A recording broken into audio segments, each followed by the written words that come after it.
Good morning students. आज हम reader में सुरक्षा कवच का पाठ पढ़ेंगे, लेकिन आगे बढ़ने से पहले उसका दोहरान करेंगे। पाठ 8 सुरक्षा कवच। प्रस्तुत पाठ पत्र विधा में लिखा गया है। इस पत्र के लेखक श्री देवेंद्र मेवाड़ी हैं। श्री देवेंद्र मेवाड़ी वैज्ञानिक और लेखक हैं।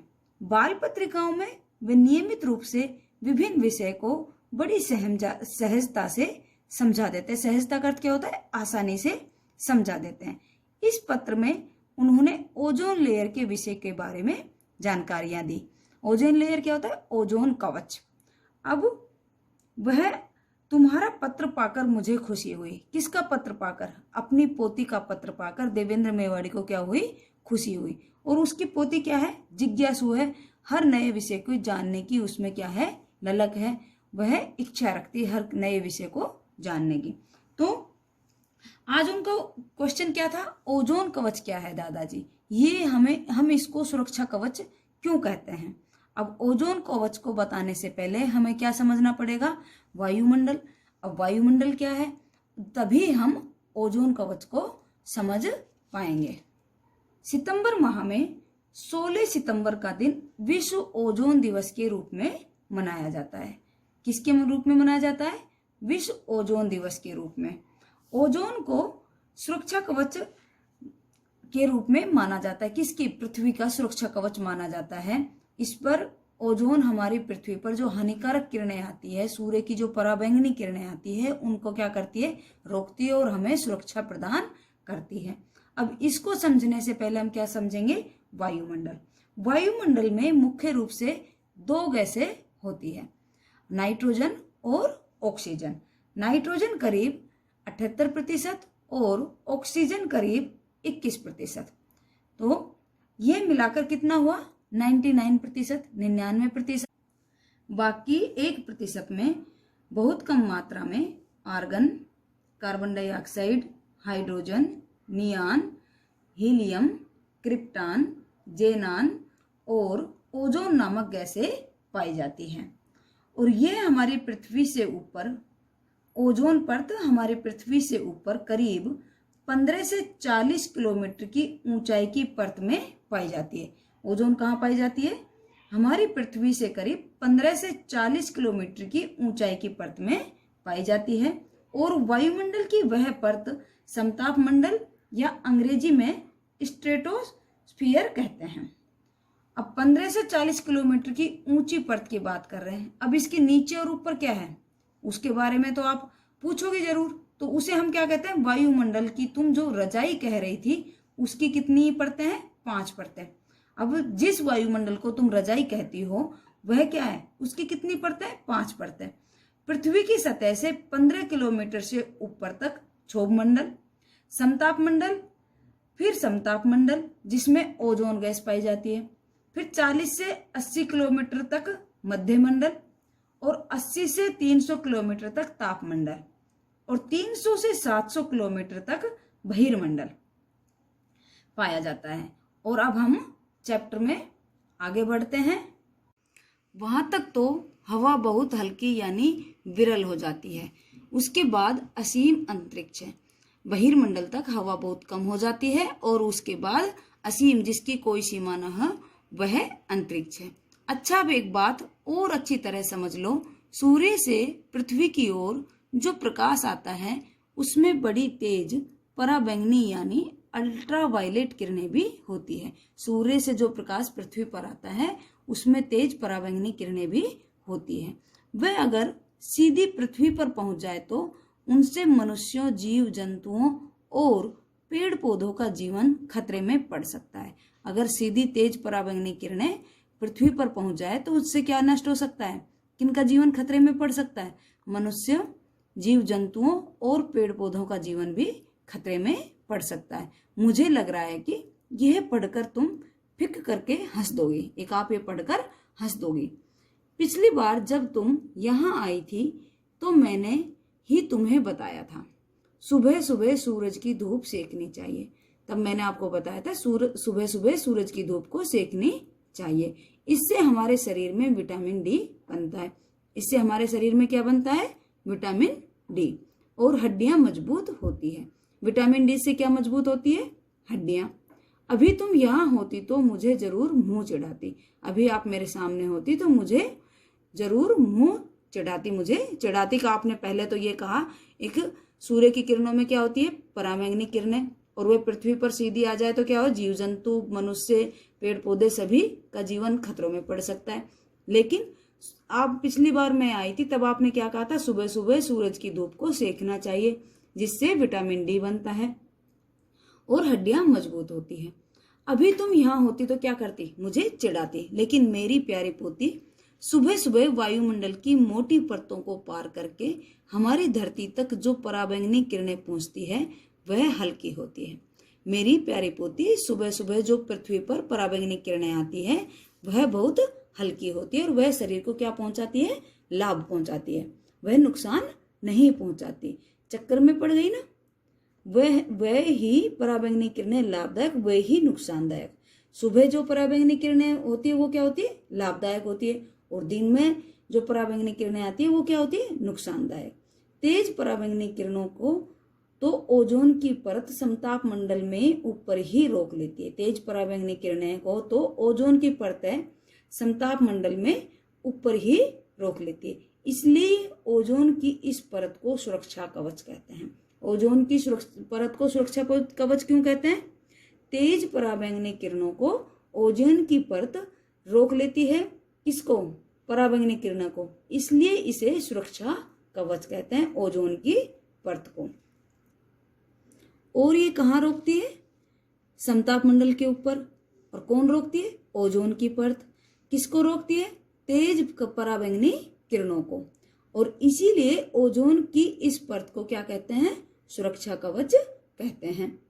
प्रचंड पराबैंगनी किरणें अगर सीधी धरती पर आ जाए, प्रचंड का अर्थ होता है तेज, तेज पराबैंगनी किरणें अगर सीधी धरती पर आ जाए तो जीव जंतु तड़प कर मर जाएंगे। जीव जंतु क्या होंगे? तड़प कर मर जाएंगे, और पेड़ पौधे सूख जाएंगे। तेज पराबैंगनी किरणों से क्या क्या नुकसान होगा? जीव जंतु तड़प कर मर जाएंगे, पेड़ पौधे सूख जाएंगे, उनसे धरती पर जीवन नष्ट हो जाएगा। धरती पर जो जीवन है वह नष्ट हो जाएगा। किनसे? तेज पराबैंगनी किरणों से। जानती हो, वैज्ञानिक कई साल से चेतावनी दे रहे हैं। वैज्ञानिक क्या कर रहे हैं? कई साल से चेतावनी दे रहे हैं कि ओजोन की परत में छेद हो रहा है। ओजोन की परत में क्या हो रहा है? छेद हो रहा है। यह परत कमजोर पड़ रही है। इसके कारण तेज पराबैंगनी किरणें पृथ्वी पर पड़ेगी। ओजोन की परत क्या हो रही है? कमजोर हो रही है, और इसमें क्या हो रहा है? छेद हो रहा है। इसके कारण क्या होगी? तेज पराबैंगनी किरणें पृथ्वी पर आएगी, और उनसे लोगों को चमड़ी का कैंसर हो सकता है। और उनसे लोगों को क्या होगा? चमड़ी का कैंसर हो सकता है, शरीर गल सकता है। इसलिए वे कह रहे हैं कि इस परत को बचाओ। इसलिए वैज्ञानिक क्या कह रहे हैं? इस परत को, ओजोन परत को बचाओ, सुरक्षा कवच को मजबूत करो। ओजोन परत क्या है? हमारा सुरक्षा कवच, और इसे हमें क्या करना चाहिए? मजबूत करना चाहिए। इस परत को कमजोर करने वाले रसायनों को रोको। ओजोन परत को कमजोर करने वाले रसायन हैं, उनको हमें रोकना चाहिए, उनको नहीं बढ़ाना चाहिए। रसायन पढ़कर तुम जरूर चौंक जाओगी। अब रसायन का नाम पढ़ते ही आप क्या करोगे? जरूर चौंक जाओगी। रसायन क्या है? रसायन जो केमिकल वगैरह होते हैं उन्हें हम क्या कहते हैं? रसायन कहते हैं। और इन रसायन से हमारी ओजोन परत में छेद बढ़ता जा रहा है। सोचोगे आखिर ये कौन से रसायन है? अब आप ये सोचोगे ये कौन से रसायन है जिनसे ओजोन परत में छेद बढ़ता जा रहा है? यह भी बता रहा हूं कि इन रसायनों को ही कहते हैं क्लोरोफ्लोरोकार्बन। इन रसायनों को क्या कहते हैं? क्लोरोफ्लोरोकार्बन। किन रसायन के कारण ओजोन का छेद बढ़ता जा रहा है? ये एमसीक्यू क्वेश्चन बनता है। किस रसायन के कारण ओजोन का छेद बढ़ता जा रहा है? क्लोरोफ्लोरोकार्बन के कारण। और ये हमारे सुरक्षा कवच को क्या कर रहा है? कमजोर कर रहा है। हमारा सुरक्षा कवच क्या है? ओजोन की परत, और उसको क्या कर रहा है? कमजोर कर रहा है। और सीधी तेज पराबैंगनी किरणें आएगी तो मनुष्य को क्या नुकसान पहुंचाएगी? चमड़ी का कैंसर भी हो सकता है, उनकी त्वचा भी गल सकती है, और जीव जंतु तड़प कर मर जाएंगे, पेड़ पौधे क्या हो जाएंगे? सूख जाएंगे। ये रसायन किरणें हमें नुकसान पहुंचाती है।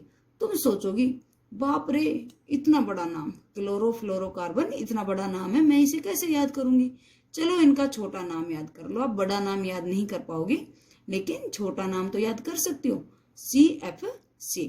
क्लोरोफ्लोरोकार्बन का छोटा नाम क्या है? CFC। और मैंने आपसे MCQ क्वेश्चन में पूछ लिया CFC का पूरा नाम क्या है, तो आप क्या बताओगे? क्लोरोफ्लोरोकार्बन। इनके अलावा खेतों में जो रासायनिक उर्वरक डाले जाते हैं, उर्वरक का अर्थ क्या होती है? खाद। इनके अलावा CFC कहाँ से उत्सर्जित होते हैं, कहाँ से निकलते हैं? जो खेतों में रासायनिक खाद डालते हैं उनसे निकलने वाली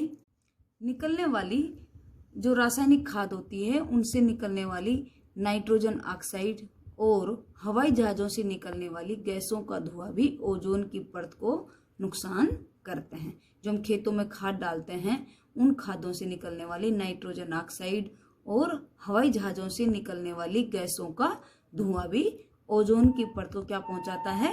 नुकसान पहुंचाता है। पल्लवी, इन रसायनों के कण ऊपर उठकर सीधे ओजोन की परत में पहुंचते हैं। जो ये रसायन है क्लोरोफ्लोरोकार्बन, ये खाद, रासायनिक खाद जिससे निकलने और हवाई जहाजों से निकलने वाली गैस का धुआं और ओजोन परत को नुकसान पहुंचाते हैं, ये सीधे कहाँ जाते हैं? ऊपर उठकर सीधे ऊपर जाते हैं और ओजोन परत में पहुंचते हैं। और इससे क्या होता है? हमारी ओजोन को नुकसान पहुंचाते हैं, ओजोन परत को नुकसान पहुंचाते हैं। वहां पराबैंगनी किरणें इन्हें तोड़कर क्लोरीन के परमाणु बनाती हैं। वहां पराबैंगनी किरणें इन रसायनों को तोड़कर क्या बनाती है? क्लोरीन के परमाणु बनाती है। ये क्लोरीन के परमाणु ओजोन के दुश्मन हैं। जो ये हम खाद डालते हैं, जो हवाई जहाज से निकलने वाली धुआं है, नाइट्रोजन ऑक्साइड है, जो ओजोन परत को नुकसान पहुंचाते हैं, ये क्लोरोफ्लोरोकार्बन है, CFC है। इन सभी से क्या ये कण कहाँ उप जाते हैं? उठकर सीधे ओजोन परत पहुंचते हैं और वहां पहुंचने से पराबैंगनी किरणें इन्हें तोड़कर क्लोरीन के क्या बनाती है? परमाणु बना देती है। और ये क्लोरीन के परमाणु ओजोन के दुश्मन है, ओजोन परत के क्या है? दुश्मन है, वे उसको नुकसान पहुंचाते हैं। वे ओजोन को तोड़कर ऑक्सीजन में बदलते रहते हैं। वे ओजोन को तोड़कर किस में बदलते हैं? ऑक्सीजन में बदलते रहते हैं। क्लोरीन का एक परमाणु ओजोन के 1,00,000 अणुओं को तोड़ सकता है। क्लोरीन का एक परमाणु ओजोन के कितने अणुओं को तोड़ सकता है? 1,00,000 अणुओं को तोड़ सकता है। इस तरह ओजोन की परत कमजोर पड़ती जाती है। इस तरह क्या होता है? ओजोन की परत कमजोर होती जाती है। क्लोरीन का एक परमाणु ओजोन के 1,00,000 अणुओं को तोड़ सकता है और इस तरह ओजोन की परत कमजोर पड़ती जाती है। सबसे अधिक नुकसान CFC रसायनों से हो रहा है। सबसे अधिक नुकसान किससे हो रहा है? CFC क्लोरोफ्लोरोकार्बन के जो रसायन है उनसे हो रहा है। तुम सोच रही होगी ये CFC रसायन आखिर है क्या और आते कहाँ से? अब आप सोच रहे होगे ये CFC किसका नाम है? इसका पूरा नाम क्या है? क्लोरोफ्लोरोकार्बन। CFC का पूरा नाम क्या है? क्लोरोफ्लोरोकार्बन। और ये है क्या और आते कहाँ से? तो समझ लो ये हम मनुष्य की ही देन है। ये किसकी देन है? मनुष्य की देन है। हमने अपनी सुख सुविधाएं बढ़ाने के लिए इन्हें स्वयं बनाया है। इन क्लोरोफ्लोरोकार्बन को हमने अपनी सुख सुविधाएं बढ़ाने के लिए स्वयं ही बनाया है। हम इन रसायनों से अपने फ्रिज और एयर कंडीशनर चला रहे हैं। Air conditioner, AC। हम अपने इन रसायनों से हम क्या चला रहे हैं? अपने घर के फ्रिज और AC चला रहे हैं। हम इन्हीं से इलेक्ट्रॉनिक कल पुर्जों की सफाई कर रहे हैं और CFC से क्या कर रहे हैं? इलेक्ट्रॉनिक जो पुर्जे हैं उनकी सफाई कर रहे हैं। और हमारी स्प्रे करने वाली चीजों में भी ये रसायन होती हैं। और हमारी जो स्प्रे करने वाली चीजें हैं जो हमारे सौंदर्य प्रसाधन में आप यूज करते हो, जैसे हमारे खुशबूदार डीओ जो हम सेंट यूज करते हैं, उसमें भी क्या होती है? क्लोरोफ्लोरोकार्बन होती है, CFC होते हैं। इन रसायनों का उपयोग हम जितना ही कम करेंगे ओजोन का सुरक्षा कवच उतना ही मजबूत रहेगा। किनका प्रयोग? जो CFC का उत्सर्जन करते हैं उनका प्रयोग हम जितना कम करेंगे उतना ही हमारा सुरक्षा कवच ओजोन लेयर क्या रहेगी? मजबूत रहेगी। तुम सोचोगे AC और फ्रिज कैसे चलेंगे? अब AC और फ्रिज कैसे चलेंगे? उनके लिए वैज्ञानिक नए रसायनों की खोज कर रहे हैं। उनके लिए वैज्ञानिक क्या कर रहे हैं? नए रसायनों की खोज कर रहे हैं। पल्लवी, अब तो दुनिया के सभी देश ओजोन के सुरक्षा कवच को बचाने की कोशिश कर रहे हैं। पल्लवी, अब तो संसार के सभी देश ओजोन के सुरक्षा कवच को बचाने की क्या कर रहे हैं? कोशिश कर रहे हैं, प्रयत्न कर रहे हैं, प्रयास कर रहे हैं, ताकि पृथ्वी पर जीवन संकट में न पड़े, ताकि पृथ्वी पर रहने वाले लोगों का जीवन संकट में न पड़े। अच्छा, ओजोन दिवस तुमने स्कूल में कैसे मनाया? ओजोन दिवस कब मनाया जाता है? 16 सितंबर को। तो तुमने स्कूल में इसको कैसे मनाया? इस बारे में मुझे अपने अगले पत्र में जरूर लिखना, और इसके बारे में आप मुझे अगले पत्र में लिखना। और प्रश्न तो तुम पूछोगी ही, एक आप पत्र लिखोगे तो मुझसे कोई ना कोई प्रश्न तो जरूर पूछोगी ही ना। तुम्हारे प्यारे दादाजी Shri Devendra Mewari.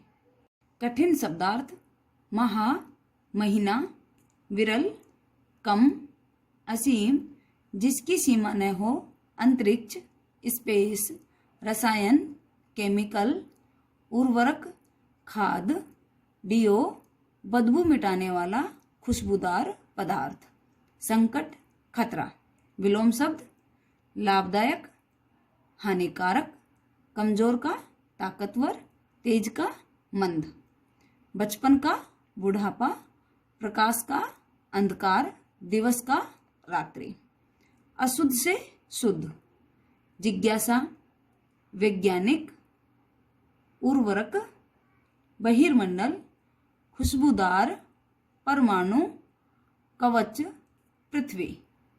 Thank you class.